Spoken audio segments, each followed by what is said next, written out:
मी मराठी माझी मातृभाषा नाही, माझं शिक्षण मुंबईमध्ये झालं, मला इंग्लिश मध्ये झालेलं. मी गुजरातीमध्ये कच्छमधून तिथे पाकिस्तान बॉर्डर आहे तिथे शिकलो. आता विद्यार्थ्यांना इकडे तुम्हाला पॉझिटिव्ह कसे राहायचं आणि एवढे एवढे महापुरुषाचं तुम्हाला आठवण काढून दिली की आपल्याला पुढे जायचं काय काय करावं लागणार. सगळ्यांची परिस्थिती तशीच असते. सामान्य खेडेमधून आलेला माणूस असतो आणि पुढे जाऊन ते मोठा काय त्याने एकच ध्यान द्यायला असतं, मला पुढे जायचं आहे, मला मागे पाहायचं आहे, मला काही दुःख नाही, मला जे आहे ते. हे परिस्थितीमध्ये जे जीवला ज्याने कधी दुःखचा विचार नाही केला की मी तुझ्या दुःखीच नाही ना, दुःख कुठून येतात तुम्ही मनात जर घेणार तर दुःख येणार.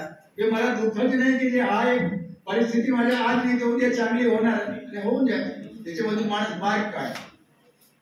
आता बरीच गोष्ट झाली त्याच्यामध्ये आपण कसे पुढे जातो. आता तुम्हाला एक सांगतो की पंडित दीनदयाळ शिक्षण संस्थाच्या नावाने आपला उपक्रम इथे चालतो. संस्थेच्या नावाने सगळे कार्यक्रम चालतात.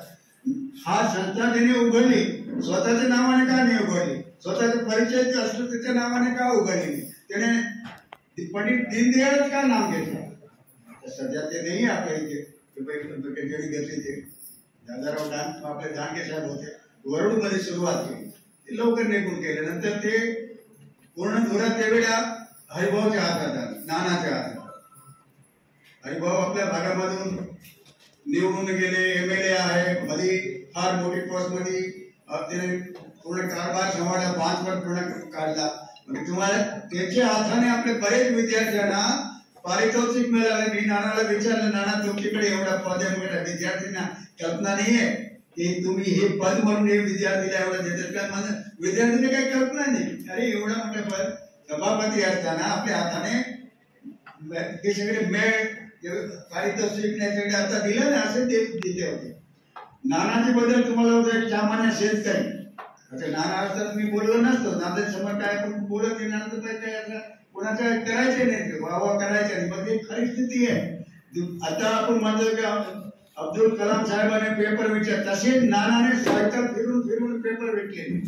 अशी परिस्थितीमध्ये तसं तर बरीच लांबी गोष्ट आहे. एक लहान खेड्यामधून आलेलो माणूस, अगर त्याच्यामध्ये संस्कार झालेला होता RSS राष्ट्रीय शिक्षक संघ, ते मी खुले तुम्हाला सांगतो खरेखर कारण काय एवढा मोठा पुढे गेलो आणि ते असे दुःख मधून गेलेले आहे. तर तुम्हाला कदाच कल्पना नक्की मध्ये एवढ्या दुःख झाले तरी सुद्धा दुःख मध्ये कडे कोणाला सांगितले नाही की मी दुःखी हो. आणि माझा त्याचा पीठ होता की मला समाजाची सेवाच करायची.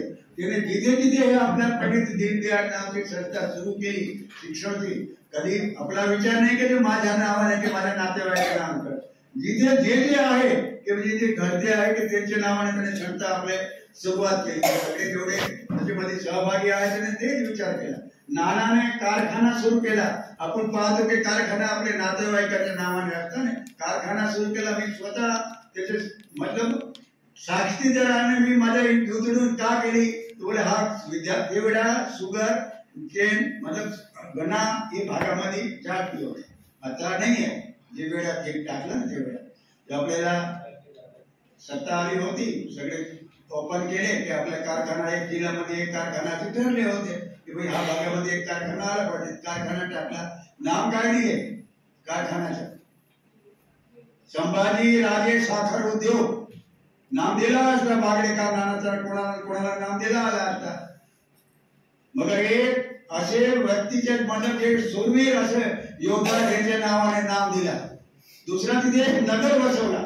नगरचे नाव काय दिला पंडित दीनदयाळ नगर आला असता आपल्या नावाने करायला. पण नानाने असे कधी कुठलाही गोष्ट विचार नाही केला. आता हा कोळ्याची सुरुवात केली. तिथे एक शाळा बांधली का ते इथेच शाळा चालू होती बालवाडी पासून 10वी पर्यंत. नवीन शाळा बांधली, कर्ज काढला. ते सगळे करताना नानांना त्रास नाही झाला असते, भरपूर झाला असते. ते आपल्यासाठी नाही, हे इथले विद्यार्थी इथले सगळे शेतकऱ्याचे मुलाला चांगला भविष्य घडलं पाहिजे त्यासाठी सगळे केले.